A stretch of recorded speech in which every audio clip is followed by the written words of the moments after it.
Salut et bienvenue sur la chaîne. Aujourd'hui, on va plonger dans un sujet profond, fascinant, et qui peut vraiment changer notre façon de voir le monde. L'impermanence, un concept central de la philosophie bouddhiste. Mais attention, on ne va pas juste effleurer le sujet. On va explorer ce qu'on appelle les 8 reflets de l'impermanence, une manière poétique et puissante de comprendre comment tout, absolument tout est en constante transformation. Si vous vous êtes déjà demandé pourquoi les choses changent toujours, pourquoi rien ne dure éternellement, ou comment accepter ces changements sans en souffrir, alors restez avec moi. Ce voyage va être riche en réflexions, et je vais essayer de vous expliquer tout ça avec un style simple, humain, comme si on discutait autour d'un café. Avant de commencer, n'oubliez pas de cliquer sur le bouton s'abonner et d'activer la cloche pour ne pas rater les prochaines vidéos. Allez, on y va. Avant de plonger dans les 8 reflets, prenons un moment pour comprendre ce qu'est l'impermanence, ou anicca en pali, la langue des textes bouddhistes anciens.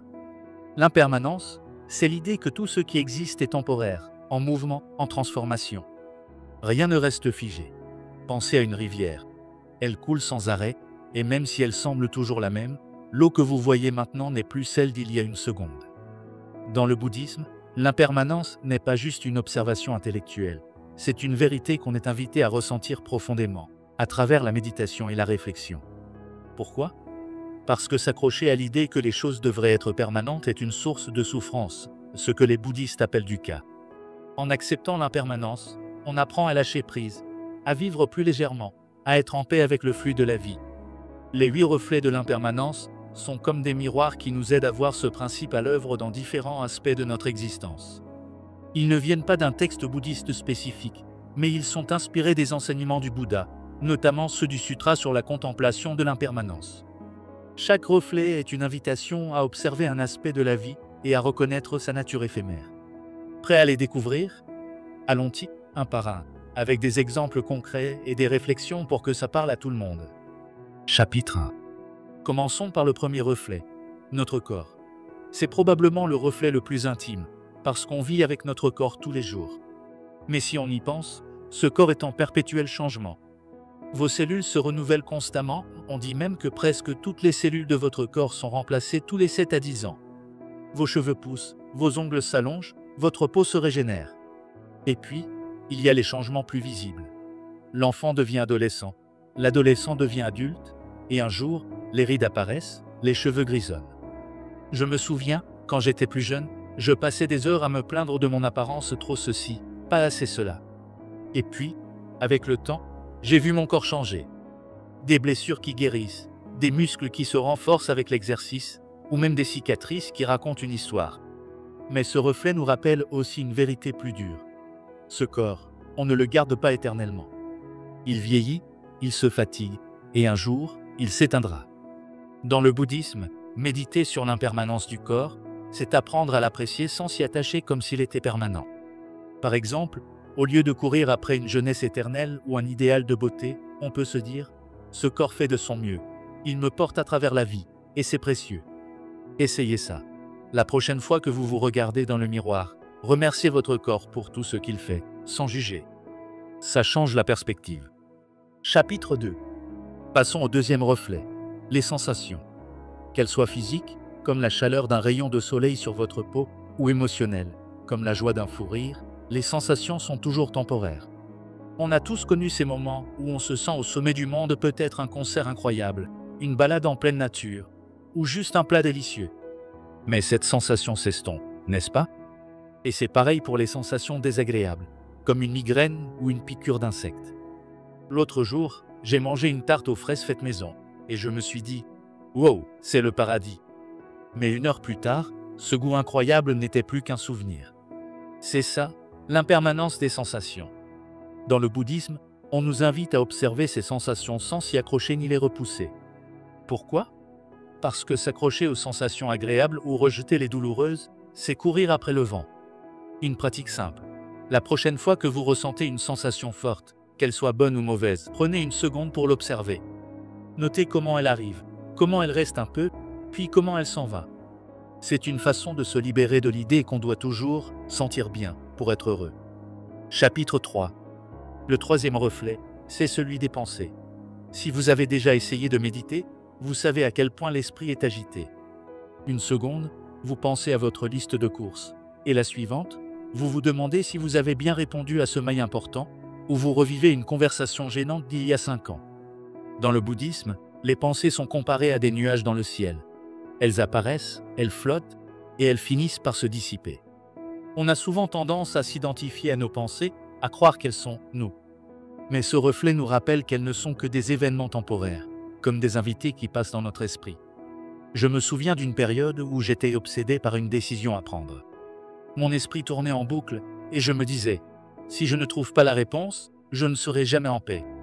Puis, un jour, cette pensée s'est envolée, remplacée par autre chose. Méditer sur l'impermanence des pensées, c'est apprendre à les laisser passer sans s'y accrocher. Une astuce, quand une pensée envahissante arrive, essayez de la nommer doucement, comme pensée d'inquiétude ou pensée de planification, et laissez-la partir. Ça aide à ne pas se laisser emporter par le tourbillon mental. Chapitre 4. Le 4e reflet concerne les émotions, qui sont un peu comme des cousins des sensations, mais avec plus de profondeur. La joie d'un moment partagé, la colère après une dispute, la peur avant un défi, ou la gratitude face à un geste gentil, toutes ces émotions sont puissantes, mais elles ne durent pas. Je me souviens d'un jour où j'étais tellement en colère contre un collègue que je ne pouvais penser à rien d'autre. J'étais convaincu que cette colère allait me consumer pour toujours. Mais le lendemain, après une bonne nuit et une discussion, elle avait presque disparu. Ce reflet nous enseigne que les émotions, même les plus intenses, sont comme des vagues. Elles montent, elles redescendent, elles passent. Dans la méditation bouddhiste, on apprend à observer les émotions sans les juger ni les alimenter. Par exemple, au lieu de ruminer une tristesse, on peut se dire « Ok, je ressens de la tristesse maintenant, mais elle va évoluer. » Ça ne veut pas dire ignorer ses émotions, mais leur donner de l'espace pour respirer. Essayez ça. La prochaine fois que vous ressentez une émotion forte, prenez une grande inspiration et observez-la comme si c'était un nuage qui passe dans votre ciel intérieur. Ça peut apaiser beaucoup de choses. Chapitre 5. Le 5e reflet est celui des relations, et c'est l'un des plus touchants. Les gens qu'on aime, nos amis, notre famille, nos partenaires sont une partie essentielle de nos vies. Mais ces relations, elles aussi, sont impermanentes. Elles évoluent, elles se transforment, et parfois, elles s'achèvent, que ce soit par la distance, les circonstances ou la mort. Ça peut sembler triste, et je ne vais pas mentir, ça l'est parfois. J'ai perdu un ami proche il y a quelques années, et ça m'a brisé le cœur. Mais ce reflet m'a aidé à comprendre que la beauté des relations vient justement de leur caractère éphémère.